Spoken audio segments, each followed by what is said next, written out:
Telah tular di media sosial tentang kebolehan seseorang, yaitu seorang pendidik dan menteri yang dikatakan kurang lancar berbahasa Inggris dengan sebutan yang sepatutnya. Memang tidak dinafikan jika seseorang itu mahir dalam berbahasa Inggris, dia akan mempunyai kelebihan seperti lebih mudah berkomunikasi dengan orang luar. Namun benarkah jika Anda boleh berbahasa Inggris, Anda akan menjadi lebih pintar? Di dalam video kali ini, kita akan melihat 5 individu terpandai di dunia yang membuktikan Anda tidak perlu berbahasa Inggris untuk menjadi pintar. Hai, selamat datang ke Doku Lokal Channel. Sebelum Anda teruskan, jangan lupa untuk like, subscribe, dan tekan butang lonceng. Yang pertama, Leonardo da Vinci. Leonardo da Vinci adalah seorang individu yang amat berbakat dari segi seni, sains, matematik, dan seni bina. Beliau dilahirkan pada zaman pembaharuan pada kurun ke-14 dan 15 di daerah Florence, Itali. Bahasa yang digunakan oleh beliau adalah bahasa Itali. Terdapat juga catatan yang mengatakan beliau boleh berbahasa Latin. Da Vinci telah menghasilkan banyak karya dan lukisan yang terkenal dan mahal, seperti Mona Lisa, lukisan potret seorang wanita, dan lukisan The Last Supper.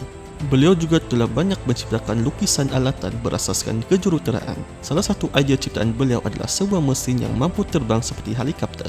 Walaupun beliau telah meninggal dunia pada 2 Mei 1519 di Perancis, karya-karya dan hasil idea daripada beliau telah mempengaruhi dunia zaman moden. Yang kedua, Munehisa Homma.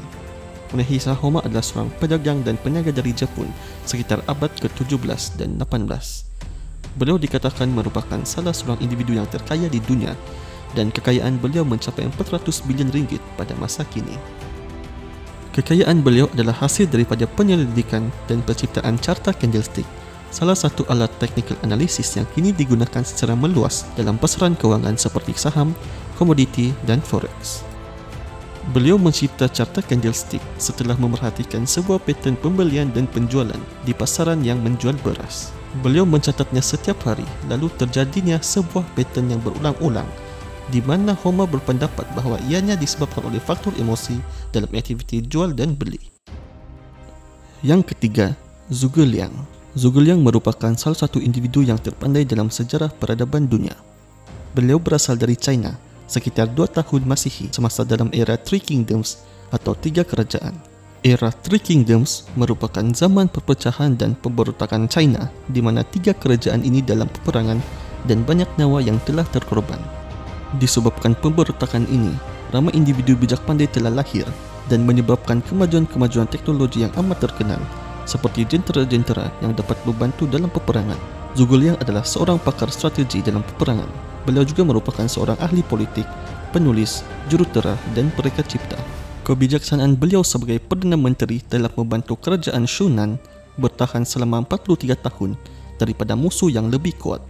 Salah satu ciptaan beliau yang masih ada sehingga hari ini dan mungkin anda pernah memakannya adalah mantau atau lebih dikenali sebagai pao.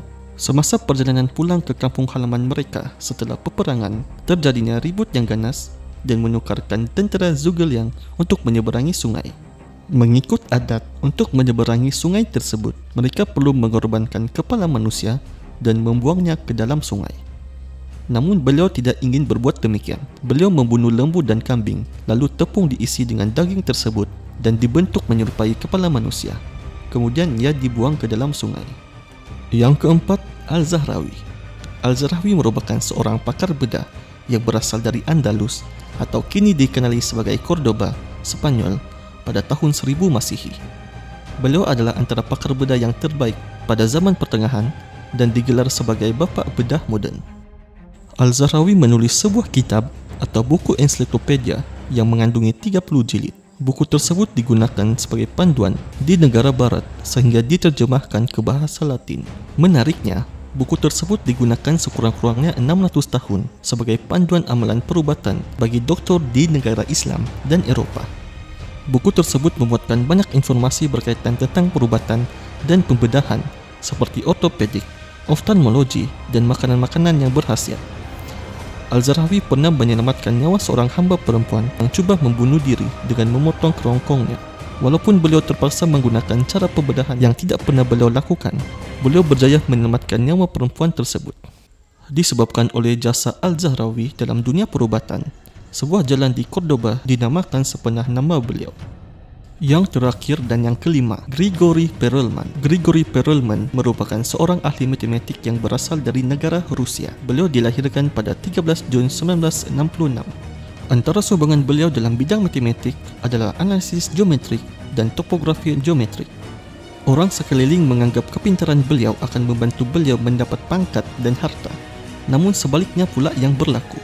Pada tahun 2006, Grigori ditawarkan Fields Medal, yaitu sebuah peringkat yang tertinggi yang diterima oleh seorang ahli matematik, dan ia dianggap sebagai anugerah Nobel dalam dunia matematik. Yang menariknya, beliau menolak peringkat tersebut dengan alasan, "Saya tidak berminat dengan wang dan kemasyhuran. Saya tidak ingin diperkenalkan seperti haiwan di dalam zoo." Selain itu, pada tahun 2010, beliau telah menolak anugerah yang menawarkan $1 juta dengan mengatakan sumbangan beliau tidaklah sebesar ahli matematik yang menemukan persoalan yang beliau selesaikan. Kelima-lima contoh individu yang terpandai di dunia membuktikan tidak mempunyai kemahiran berbahasa Inggris tidaklah membuatkan Anda kurang pandai. Ilmu pengetahuan boleh diperoleh dengan berbagai-bagai cara, sama ada melalui buku, pengalaman, dan persekitaran. Namun, ini tidaklah bermakna Anda tidak harus belajar bahasa asing. Belajarlah selagi mana yang Anda mampu, kerana ini tidak akan merugikan Anda, bahkan semakin meluaskan ilmu pengetahuan Anda. Terima kasih kerana menonton. Jangan lupa untuk like, subscribe, dan tekan butang lonceng untuk lebih banyak video yang menarik.